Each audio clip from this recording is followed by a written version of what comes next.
Nous allons nous intéresser maintenant aux opérateurs de comparaison. Les opérateurs de comparaison sont utilisés dans des expressions de comparaison. Ces expressions de comparaison sont utilisées notamment dans les structures de choix que nous aurons l'occasion d'aborder par la suite ou dans les structures de boucle. Là, nous avons en l'occurrence le premier opérateur. Faites attention, ce premier opérateur teste l'égalité entre les deux parties, la partie de gauche et la partie de droite. Ce premier opérateur est constitué d'un double signe égal, à ne surtout pas confondre avec le simple signe égal qui lui correspond à l'opération d'affectation.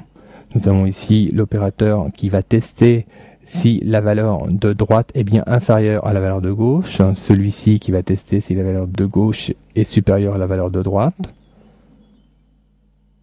celui-ci qui va tester si la valeur de gauche est inférieure ou égale à la valeur de droite, celui-ci qui va tester si la valeur de gauche est supérieure ou égale à la valeur de droite, et enfin ce dernier opérateur qui va tester si la valeur de gauche est différente, donc ici il s'agit d'un point d'exclamation suivi d'un signe égal à la valeur de droite.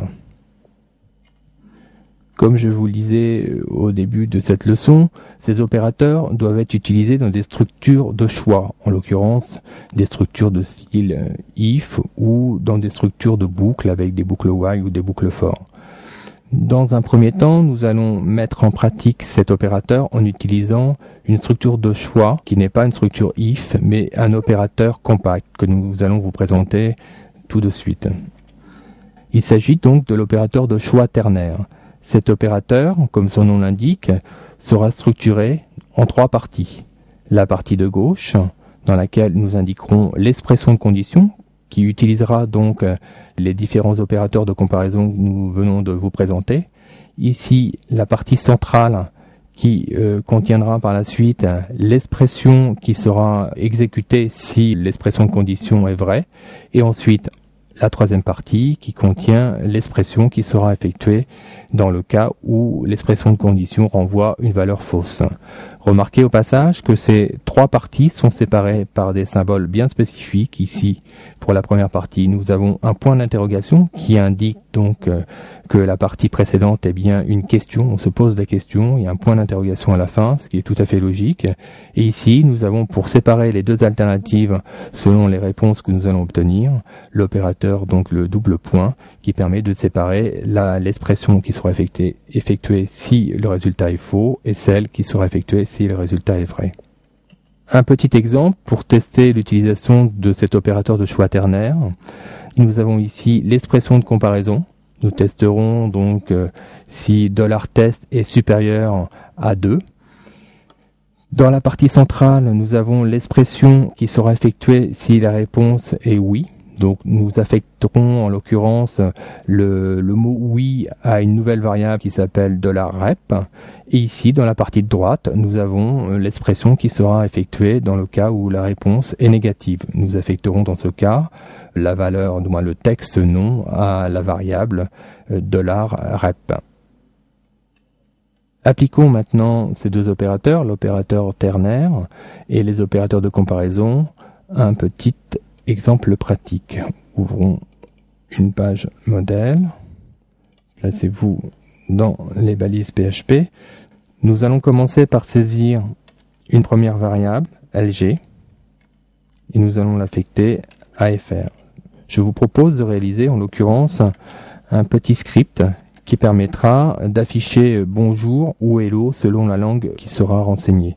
À savoir, cette première variable LG contiendra donc soit FR dans le cas d'une langue française, ou soit, je vais le rappeler ici en commentaire, EN dans le cas de la langue anglaise. Je vais ensuite créer dessous la ligne qui permettra d'afficher le résultat. Je vais introduire ce résultat par un écho qui permettra d'afficher donc soit le message bonjour ou soit le message hello. Pour bien délimiter l'opérateur ternaire, je vais donc l'encadrer par des parenthèses et je vais donc structurer. Nous pouvons d'ailleurs, pour que ce soit encore plus logique, commencer à définir les syntaxes qui délimitent les trois parties de l'opérateur ternaire. Dans cette première partie, je vais donc y indiquer l'expression de comparaison, à savoir est-ce que LG Faites attention ici, il s'agit d'un double signe égal. Est-ce que LG est-il égal donc à FR en l'occurrence? Dans la seconde partie ici, je vais donc indiquer le mot qui doit être affiché à l'écran dans le cas où cette réponse est positive. Donc nous avons décidé d'écrire en l'occurrence bonjour, voilà. Et dans la troisième partie, qui se trouve ici, je vais indiquer donc l'équivalent de bonjour en anglais, à savoir hello. Je vais clôturer ma ligne par un point-virgule et je vais enregistrer cette page dans notre répertoire de syntaxe sous variable de comparaison avant de la tester dans le navigateur. Descendez dans le répertoire syntaxe, affichez cette première page et nous voyons que dans notre cas, si je découvre l'expression dans son ensemble, nous affichons bien bonjour puisque la variable LG est bien égale à la valeur FR et donc dans ce cas-là, c'est bien bonjour qui est renvoyé et qui est ensuite affiché à l'écran. Ce qu'il faut bien comprendre, c'est donc dans cette structure, dans le cas présent, ce qu'il va résulter de cette expression va être en réalité uniquement cette partie, ce qui équivaut donc à afficher bonjour. Pour compléter nos tests, nous allons revenir avec notre expression initiale et nous allons changer la valeur FR en valeur EN. J'enregistre donc ma page, je bascule dans le navigateur et si j'actualise ma page, je vois que maintenant c'est bien Hello qui est affiché. En effet, cette fois LG est égal à EN. Le test ici répond négativement, à savoir la variable LG n'est pas égale à FR puisqu'elle est égale à EN. Et donc ce n'est pas cette expression bonjour qui va être affichée, mais celle-ci, à savoir Hello.